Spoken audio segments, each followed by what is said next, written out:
Bem, iremos abordar o estado físico e energia interna. A energia interna é um sistema essencialmente definida pela soma das energias cinética e potencial das partículas que compõem esse sistema. Essa complexa interação energética se revela de maneira distinta em diversos estados físicos da matéria.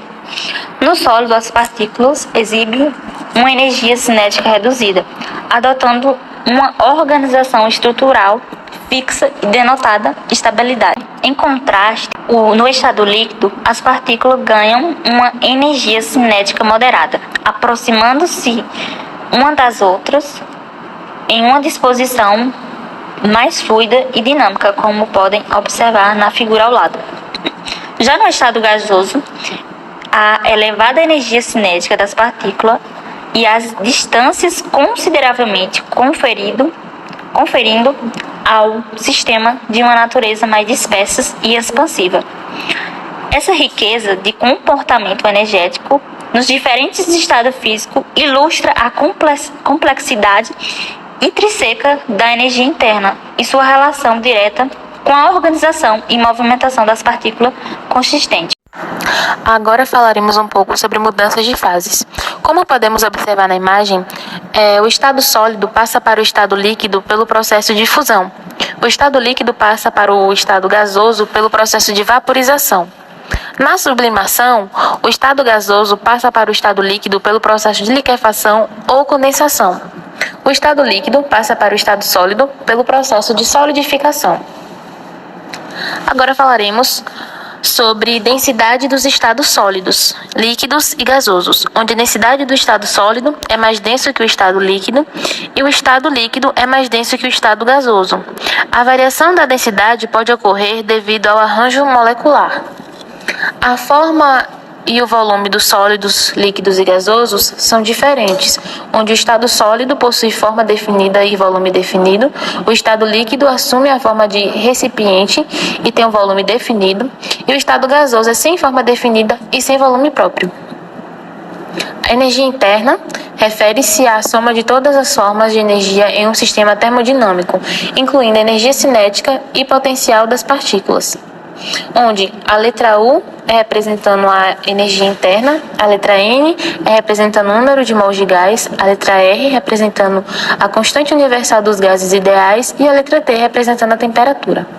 A equação que utilizamos é U igual a 3 sobre 2 vezes o número de mols do gás vezes a constante universal dos gases ideal vezes a temperatura. Falando um pouco sobre energia interna em diferentes estados. Bom, a energia afeta o estado físico da matéria por meio de processos de aquecimento e resfriamento, que alteram ali a quantidade de energia cinética das partículas e, por consequência, sua organização e movimento.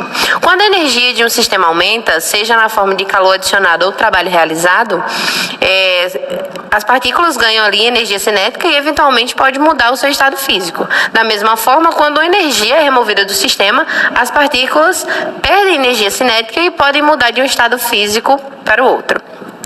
Um exemplo disso, a gente tem a mudança para um estado mais enérgico, que é do sólido para o líquido. Quando um sólido é aquecido, as partículas ali, elas ganham energia cinética suficiente para superar as forças de ligação e mudar para o estado líquido. Esse processo está ali contido, é chamado de fusão. A gente tem também do líquido para o gasoso, que se o líquido é aquecido ainda mais, as partículas ganham energia suficiente para superar as forças intermoleculares e se dispersam no estado gasoso. Esse processo é chamado de vaporização ou evaporização. A gente também tem um segundo tópico, que é a mudança de um estado menos enérgico, que é quando vemos do gasoso para o líquido, como pode mostrar na imagem. Essa imagem é bem explícita, que pode tanto ser mudança enérgica quanto menos enérgica. Então, continuando, a gente tem o gasoso para o líquido, Quando um gás é resfriado, as partículas ali perdem totalmente a energia cinética e se aproximam umas das outras, formando um líquido. Esse processo é chamado de condensação. E a gente tem também o menos enérgico, é o do líquido para o sólido. Se o líquido é resfriado ainda mais, as partículas perdem mais energia cinética, diminuindo ali a movimentação que as forças de atração se tornem fortes, né, levando à formação de um sólido. Esse processo, então, é chamado de solidificação ou congelamento. Portanto, a quantidade de energia ali do sistema em determinado estado físico da matéria, tendo a adição ou remoção de energia, pode levar ali a mudanças de fase, como fusão, vaporização, condensação ou solidificação. Mas como é que ocorre a equação de estado dos gases? Bom, como vocês podem ver no slide, ele descreve ali o comportamento dos gases em termos de variáveis como pressão, volume e temperatura. No canto do slide a gente pode perceber que existe uma equação, que é P vezes V igual a N vezes R vezes T. Cada letra dessa tem um significado, sendo P pressão, V volume, T de temperatura em Kelvin, N o número de mol e R uma constante dos gases.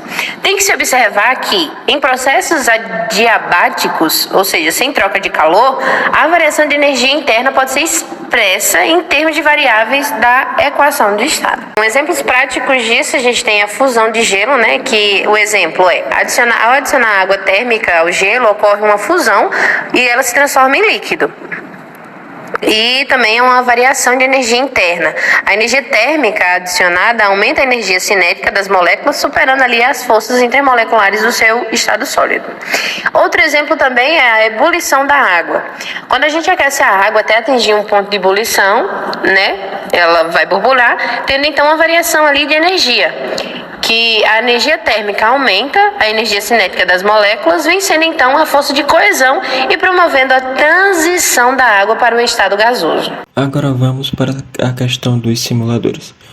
O primeiro simulador, ele demonstra como uma estrutura molecular reage a uma chama, aqui no caso a chama de vela.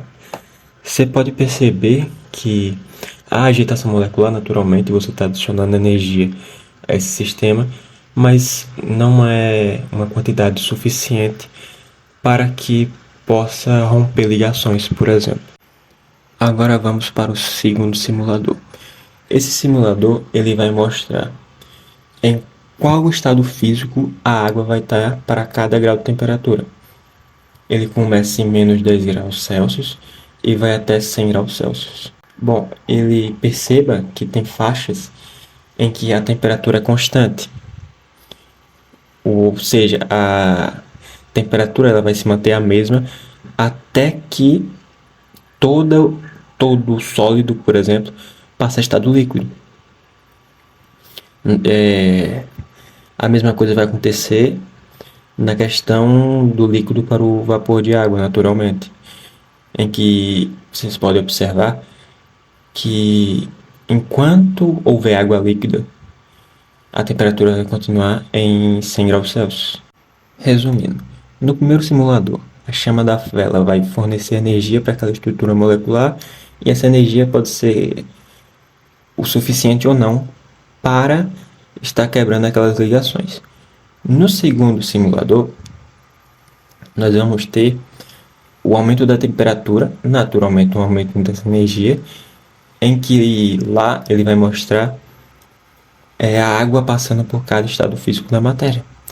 Nesse terceiro, a gente vamos ver como fica a estrutura molecular em cada estado físico. Então, primeiramente, nós temos o estado sólido, e aqui nós temos uma outra visão, vamos dizer assim, posterior a isso.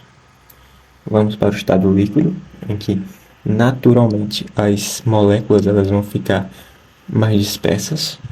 E por último, nós vamos para o estado gasoso, em que as moléculas tendem a ficar ainda mais dispersas. E aqui, naturalmente, nós temos um aumento de energia.